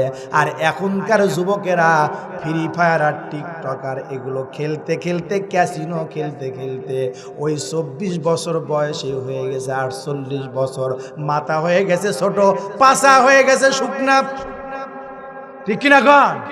চোখ দিয়ে দেখতে পায় না, রাতের বেলা কলা গাছকে দেখে বলে সাইড দে, ঠিক কিনা জোরে কন? চোখের মধ্যে সুরমা লাগাতে হবে, রাজি আছি তো?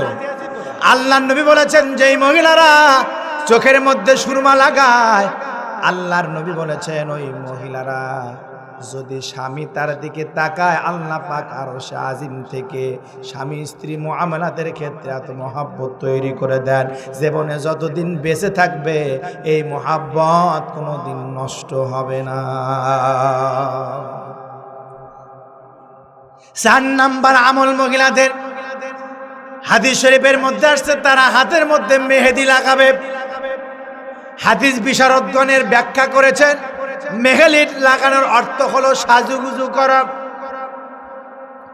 মহিলারা সাজুগুজু করবে হলো স্বামীর সামনে, ঠিক কিনা গো? কিন্তু বড় দুঃখের বিষয়, বড় আফসোসের বিষয়, এখনকার মহিলারা কিন্তু স্বামীর সামনে সাজুগুজু করে না। সাজুগুজু করে হলো ব্রাকে যখন টাকা তুলতে যায়, এসকেএসে যখন টাকা তুলতে যায়, আশাতে যখন টাকা তুলতে যায়। কথা বলেন ঠিক কিনা? স্বামীর সামনে সাজুগুজু। আল্লাহ নবী বলেছেন আদাইয়ুনা ইয়াদখুলুল জান্নাতা, যেই মহিলারা নিজেদের শরীরকে পর পুরুষের সামনে প্রদর্শন করবে ওই মহিলারা কোনোদিন আল্লাহর জান্নাতে যাবে না। 4টা কারণে স্ত্রীকে মারতে পারবেন। 1 নাম্বার, স্ত্রী যদি নামাজ না পড়ে। 2 নাম্বার, স্ত্রী যদি রোজা না রাখে। 3 নাম্বার, স্ত্রী যদি পর্দা না করে। 4 নাম্বার, স্ত্রী যদি আমানতের খেয়ানত করে। এই 4টা রোগের ঔষধ হলো মার। আর স্ত্রীকে মারতে যে স্ত্রী শরীরের মধ্যে 4টা বিশেষ জায়গা আছে, যেই জায়গাগুলোতে মারা যাবে না। 1 নাম্বার, স্ত্রীর মুখের উপরে মারা যাবে না। 2 নাম্বার, স্ত্রীর মাথায় মারা যাবে না। 3 নাম্বার, স্ত্রীর বুকে মারা যাবে না। 4 নাম্বার, স্ত্রীর পিঠে মারা যাবে না। এখন প্রশ্ন জাগতে পারে, হুজুর তাহলে মারবোটা কোথায়? মারার জায়গায় তো নাই। আল্লাহর নবী বলেছেন স্ত্রীকে যদি শাসন করতে হয়, মারতে হয়, কোমর থেকে নিচের দিকে মারবেন। আর মারতে যে লাঠিটা ব্যবহার করবেন এটা মনে হয় হবে হালুয়া পেন্টি, নাকি বলে? না না, আল্লাহ পাক নারীদেরকে কি সম্মান দিয়েছেন, বিশ্ব নবী নারীদেরকে কি মর্যাদা দিয়েছেন।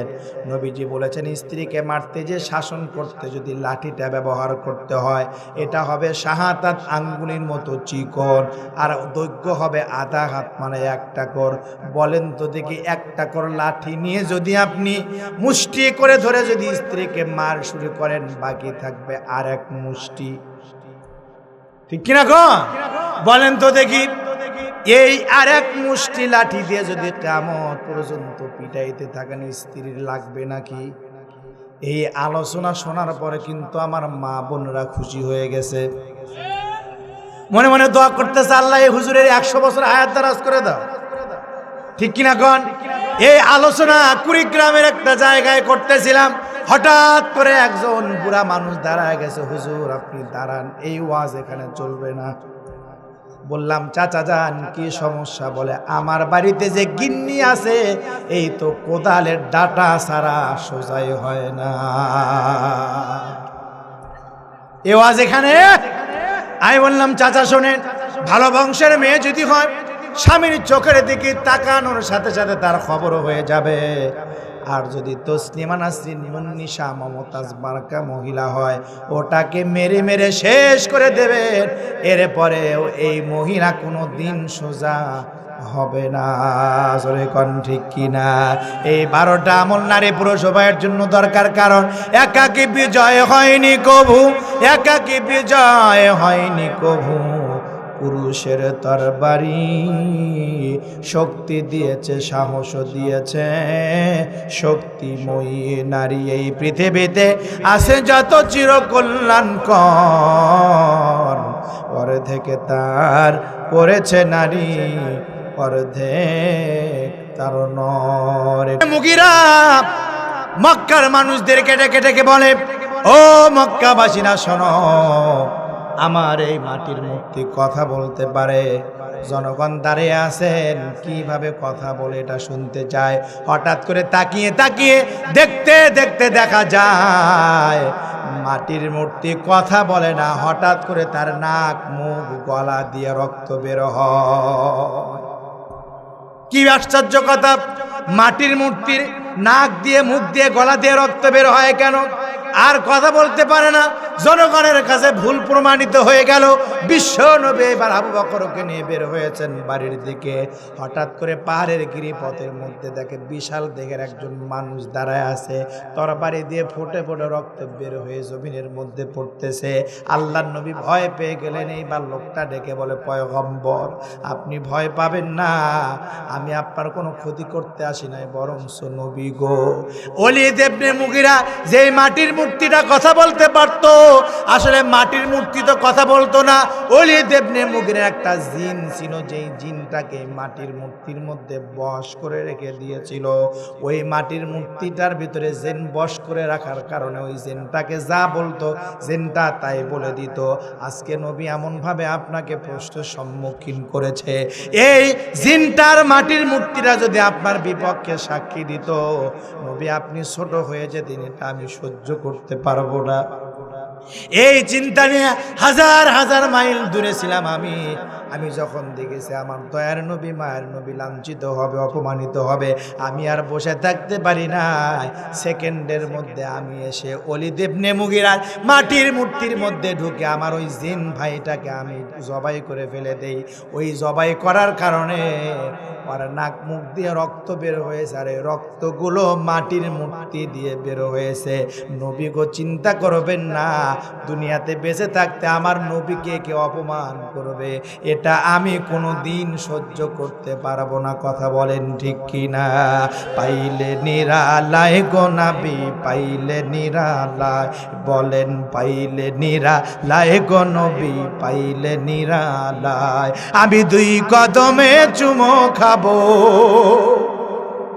আমি দুই কদমে চুমো খাবো, চরণ দুলি মাখবো গায়, পাইলে নিরালায়, বলেন পাইলে নিরালায় গো নবী, পাইলে নিরালায়। মদিনা শরীফে বহু দূরে লোহিত সাগরের পারে গো,